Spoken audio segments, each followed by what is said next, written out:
새해에도 하나님의 은혜가 저와 여러분에게 있기를 소망합니다. 예수께서 우셨다는 이야기가 복음서에 2번 나옵니다. 친구 나사로의 무덤 앞에서, 그리고 예루살렘에 입성하셔서 우셨다고 했습니다. 누가복음 19장에 예수님은 예루살렘에 가까이 오셔서 그 도시를 바라보고 우시면서 너도 오늘날 너에게 평화를 가져다 주는 것이 무엇인지 알았더라면 좋았을 텐데, 그러나 지금 그것이 너에게 숨겨져 있다 하셨습니다. 그리고 요한복음 14장에서는 나는 내 평화를 너에게 준다.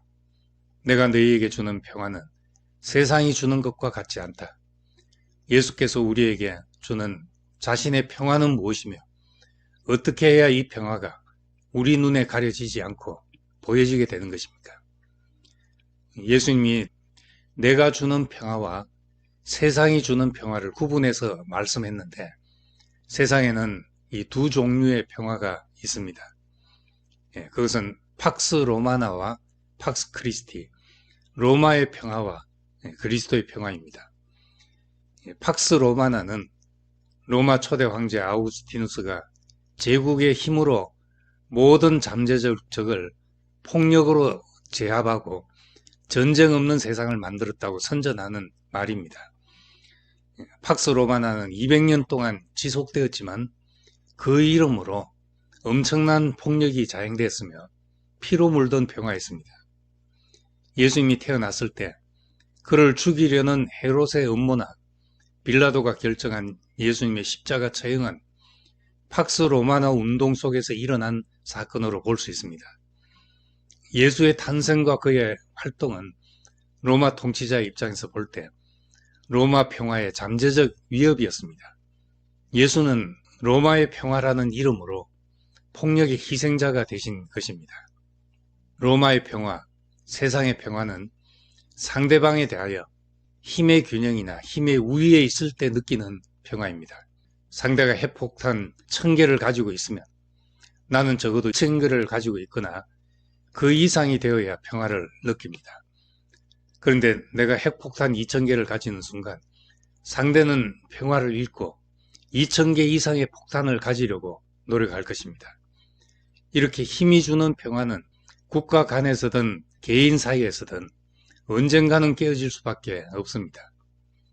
사람이 살면서 생로병사의 길을 갈 때 한동안은 힘이 나를 지켜주지만 점점 힘을 잃게 되면서 결국은 더 큰 다른 힘에 대항해서 아무것도 지킬 수 없게 됩니다. 선악과를 먹은 후 가인은 자존심을 지키기 위해 동생을 죽이고 자기를 지키려고 7배의 복수를 하며 불안해서 성을 쌓았습니다. 또 가인의 후손 라멕은 자기를 침해하는 자에게는 77배의 복수를 한다는 더 무서운 엄포를 놓고 살아야 했습니다. 이것이 옛날 이야기가 아니라 지금 일어나고 있는 일입니다. 인간 사회는 보복의 악순환이 가득하게 되었습니다. 창세기 6장에 나오는 네피림은 거인족입니다. 거인은 자기를 지키고 자기 이름을 빛내려고 하는 모든 사람의 소원입니다.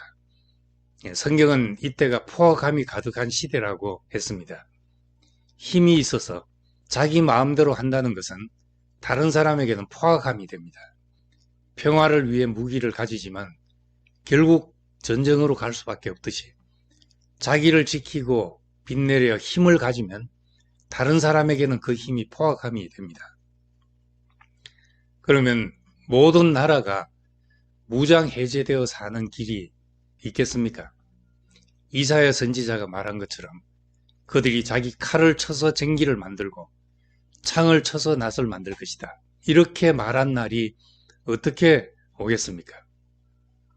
우리가 하나님이 하시는 일을 보면 하나님은 죽은 사람이나 다름없는 아브라함 한 사람을 생육하고 번성하게 하셨습니다.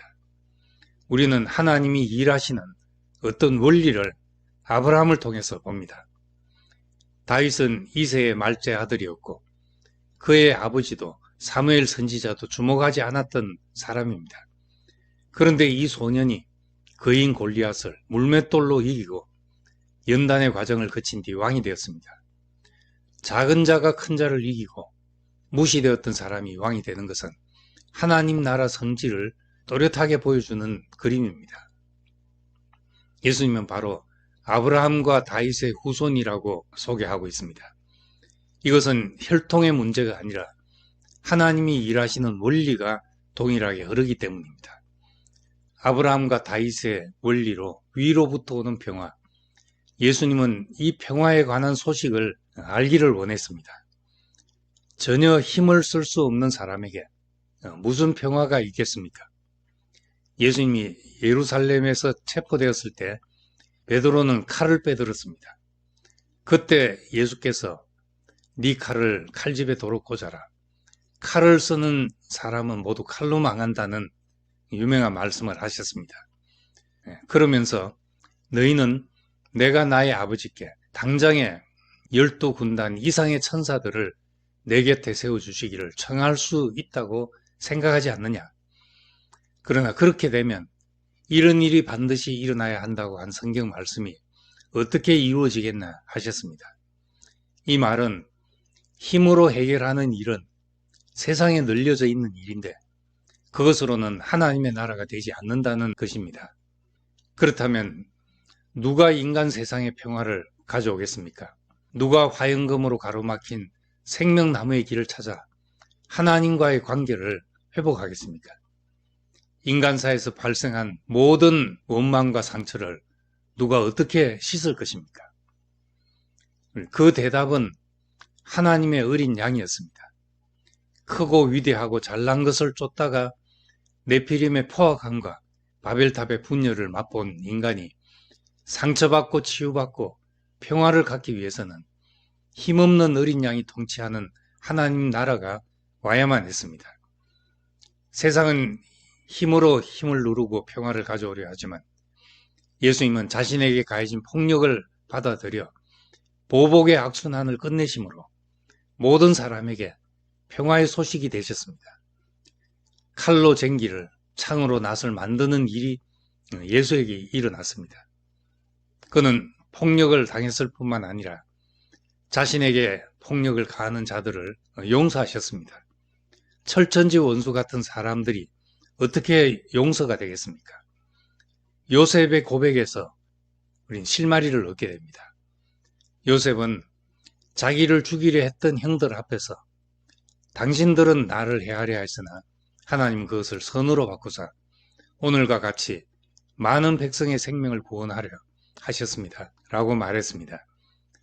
그를 해하려 했던 모든 일이 오히려 많은 사람을 구원하는 일이 되었습니다. 자신이 당한 억울한 일들, 그러나 그 일이 없었다면 수많은 사람이 죽었을 텐데 하나님이 그 모든 일을 사용하시고 선으로 바꾸신 것을 보고 모든 것이 눈 녹듯 사라지고 오히려 감사하게 됐습니다.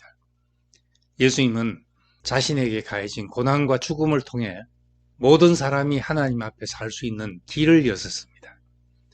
에덴에 감추었던 생명나무로 가는 길이 이로 인해 열렸습니다. 누구도 갈 수 없었던 곳에 길이 되었고 누구도 열지 못했던 문을 여셨습니다. 요셉의 억울함을 하나님이 쓰셨듯이 예수의 죽임 당함을 하나님이 쓰셔서 모든 사람이 하나님과 관계를 맺는 새롭고 산 길이 되게 하셨습니다. 힘이 있으면 자기를 지키려고 자기 뜻대로 하려고 싸웁니다. 그래서 하나님은 이집트의 모든 초태생을 죽게 했듯이 우리의 모든 힘을 꺾으십니다. 우리도 나를 지키기 위해 힘으로 무장하지 않고 주신 잔을 받는 사람으로 죽기까지 순종하는 사람으로 살게 된다면 나를 통해 또 나의 죽음을 통해 내게 관계된 사람들에게 평화가 오는 것을 경험하게 될 것입니다. 권력자들의 평화를 위해서 그들이 보낸 무리가 칼과 몽둥이를 들고 왔을 때 그 앞에서 아무것도 할 수 없었던 사람, 이 세상에서 쓸모없었던 사람, 연약하고 볼품 없었던 사람, 이런 예수가 주는 평화는 오늘 이 시대뿐만 아니라 인간이 사는 땅에서 언제나 필요한 평화가 될 것입니다. 이런 평화를 보게 하신 예수께 감사드립니다.